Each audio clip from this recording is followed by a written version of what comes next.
Well, guys, there's a lot of fun going on in the market today. And one thing I want to start off today with is a mindset question, if you don't mind. So, mindset and goal-based question. Here's a simple filtering question to ask yourself when it pertains to your business. You ready for this earth-shattering, mind-blowing, and just completely foreign concept? Right? Are you ready? Yeah.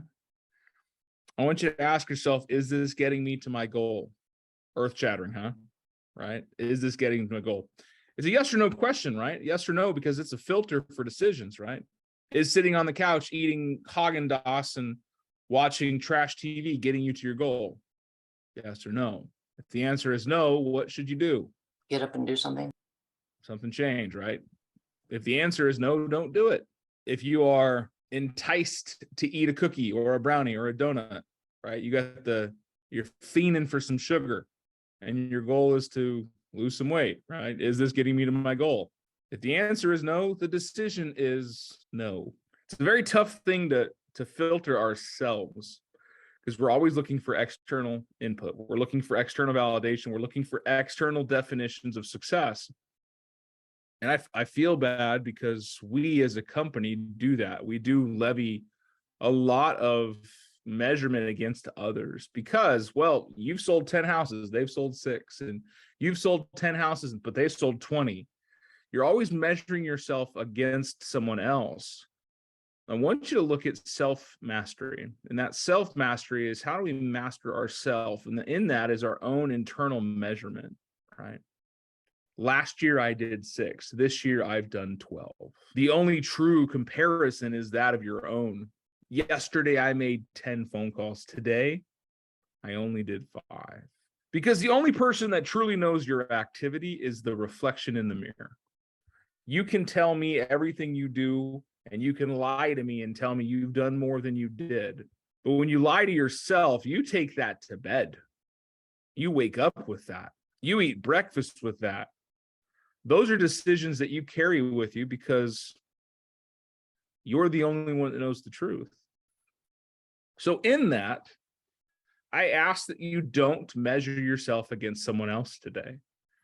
I want you to measure yourself against your reflection. I want you to measure yourself against what you define as successful for today. And if you have a hard time measuring that and saying, what is my success? What is success to me? That's when you and I get to sit down and have a conversation one-on-one and help you outline that.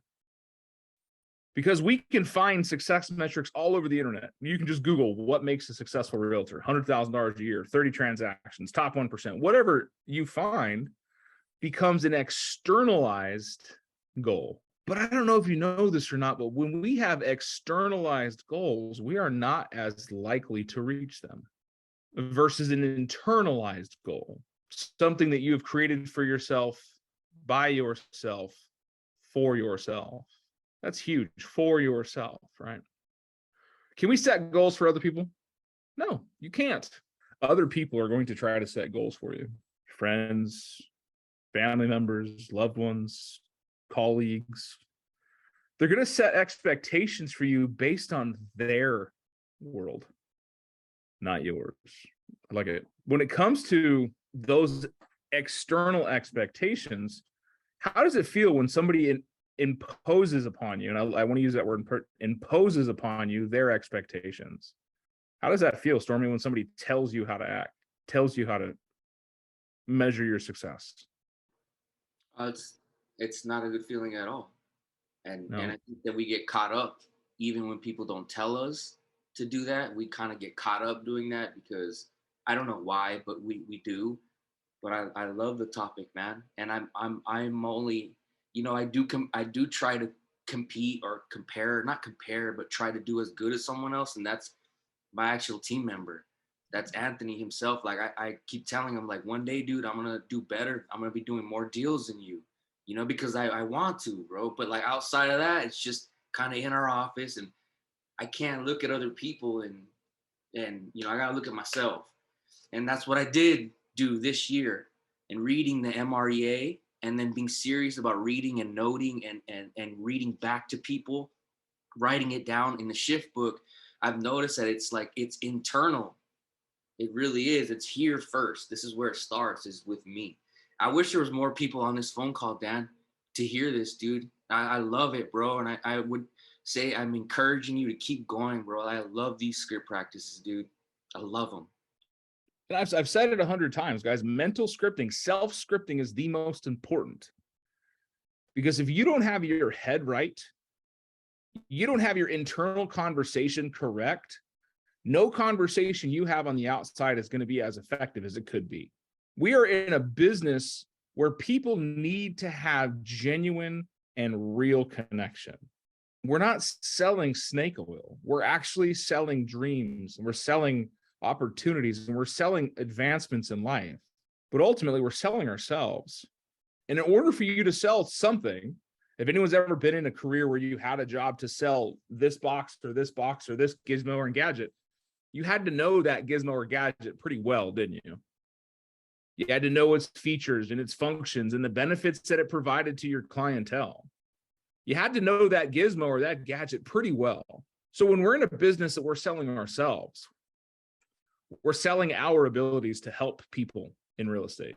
We're selling our abilities to help convey real property. We're selling our abilities to navigate, guide, and consult people on one of the largest, if not the largest, financial decisions they're likely to make. We're selling ourselves. We're not selling a living room. We're selling ourselves. We're not selling a driveway. And it's with ourselves that we're allowing ourselves to help others reach their best potential. So just like that gadget or gizmo, you better know yourself pretty dang well. You better understand what benefits you provide. You better understand what your USP, your unique selling proposition is. Who am I? Who do I show up as to my clientele? To go back to that self-mastery, that understanding who you are and who you are is important. That's, I think, a lot of people forget, is who you are is important. Even if you work on a team, you work for some other person, you work for yourself, you are important. You are an asset. So we have to be cognizant of how we decide to let external influence affect our output. It's because your environment, your reality changes your output directly or indirectly. And the people that are constantly imposing upon you, and if it feels bad or you feel pressured, it's because you are in conflict internally. If you want to do something in business, you decide to do it, and then you get support on helping create better options for you. But the one thing I can really push you for is that one question we started off today with is this getting me to my goal? Is this class? Is this meeting? Is this lunch? Is this sleeping in? Is this going to bed with things undone? Am I putting pleasure before business? Is it getting to my goal? Stormy said something that he is competitive on his team. I love that. I love competition because competition allows us to realize our true self. Our abilities are being challenged by someone else, and we're going to prove to them that we are stronger, faster, better. We don't do it to make them feel bad. We do it to make us feel good. Every sport I've ever played, whether it be a team sport or an independent sport, my actions directly affected the outcome. In wrestling, if Mara wants to step out on the mat as a wrestler and she doesn't want to go to practice and she doesn't want to learn the techniques and she doesn't want to sharpen her skill set, is she going to be that dynamic against her competition? But hey, Mara's team went to the practice. Mara's team learned all these skill sets. Mara's team read the book. But how is that going to affect Mara in the match? I really wanted you guys to have the visual of Mara out there wrestling. Greco-Roman wrestling, Mara the Great. But your team is there to help push you and guide you and become your sparring partner, if you will, your practice partners. Just like we do every morning here, we practice with one another. We are a team. We're a group. We're a tribe, whatever you want to put it as. I love the word tribe because tribe is interproductive and long-term. Your tribe here makes sure that you're successful on the hunt. Your tribe here makes sure that we celebrate the victories, celebrate the wins. Your tribe here helps to bring a magnifying glass that you yourself can identify the reflection in the mirror better. If you ask for feedback and you get feedback from somebody that is in your tribe that you trust, that will help you change the reflection in the mirror. The key point is that you have to choose to internalize You have to choose to make a difference, and you have to choose if this is something you want or not. And vice versa. If you get criticism, right? We're in a business of rejection. We're in an environment we get told no a lot. On the other side of this conversation, we then get to choose if we're going to allow that to challenge who we are. We get to choose if we're going to internalize that or not. Having thick skin is what you hear all the time. Have thick skin, have thick skin. Don't let it affect you. Don't let it bug you. Don't let it bother you. The only time somebody's words externally can affect or bother you is when the image you have internally is weak. Listen to me when I tell you this, that words matter. But it's not the words you hear that matter. It's the words that you repeat back in your mind. So choose the input wisely. Just like shit food will make you feel crappy, sometimes toxic input cannot be positive output. Being around terrible conversations will not provide beneficial results.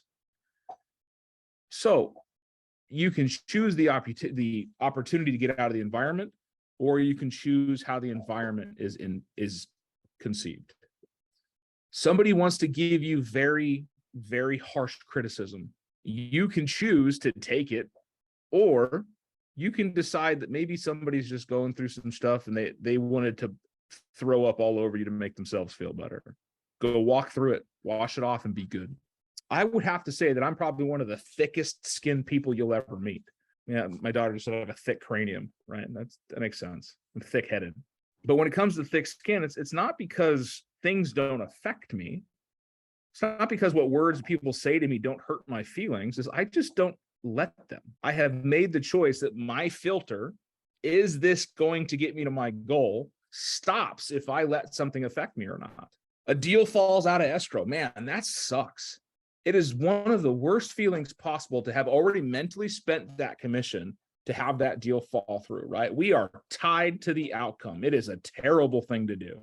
We can allow ourselves to be devastated by it, right? To allow the input to be like, you suck, this deal fell apart, you're never going to be successful, right? Our internal speak is probably some of the worst that we'll ever have. Or we can take it for what it is. Okay, the deal fell out. How do I either fix this or find another one? Somebody wants to give you a lashing because you forgot something. You screwed up a document. You forgot a paper. You can internalize it by, oh man, I suck. I'm terrible. I'm no good at this. I can't do this. I don't ever think about these details. Man, this is hard. No. Or you can internalize it, be like, okay, that's important. I should not ever forget that again. The inputs we receive are only as impactful as we allow them to be. So if you've got somebody in your ear that's not giving you positive, it's not giving you advancement, it's not giving you things that are worth you receiving, then don't, including me. Because the people closest to you, right, the core 5, the people that are most influential in your life, will either be the booster pack or the anchor, because we are human, right? We are social creatures. We are designed to receive input. Our tribes folk have created us through the years to listen, to take heed of the elders, right? Listen to your elders. We've always heard that because they've probably been through it before. They've gone through this before. They've done this before. And in that is, well, we need to then choose our 5 people in our life that are this influential and train them to go find the right input for us. If you are not in alignment with your spouse or your kids or your best friends about your goals or dreams or wants, they're probably going to get in your way, or they're going to stop you. Because sometimes we will stop doing things because internally we want more, but externally we can't get there. So we will then change the goal, not the action. So challenge that today as you're going through your work, your development, the things you listen to, the things you read, the things you eat, consume, both mentally, physically. Is it getting you to your goal? And do you have a defined goal in your mind, a defined element of success in your mind? What does success mean to you, right? Measure yourself against the mirror. If you did 10 deals last year and you're at 15 this year, fantastic. You are up. Is that enough?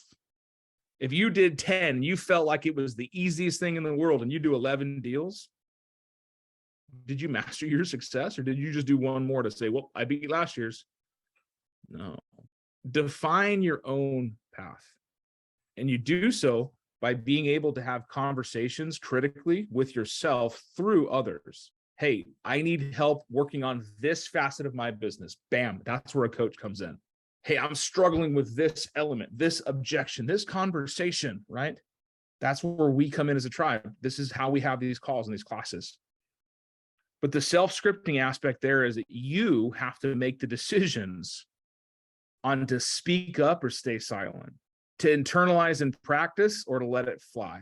I know I went on a bit of a rant today, but it was on my soul, because as we creep towards the end of the year, this is not the time to wait, 2 more months until I have to decide what I'm doing next year. No, it was actually 30 days ago we needed to start deciding what 2023 was going to look like. Michelangelo, Rembrandt, Picasso all had a vision of their art in their head before they even touched the canvas. So you have to self-plan. You have to start thinking about what you want and creating your own vision. That's why I think vision boards are so powerful, is because you've created a vision of your success. But then you start to plan around it, you build an element to it, and then you decide what the success factors are, not someone else. I can only give you input. You're the one that has to tie that to something in your brain. Guys, thank you so much for showing up this morning. I'm proud to be in business with you. I'm excited to see your guys' growth and development every day. But like you said, Stormy, get more people on here. It's all about talking to them, showing them up, telling them why they should show up and what you're getting out of it. So other than that, big high fives.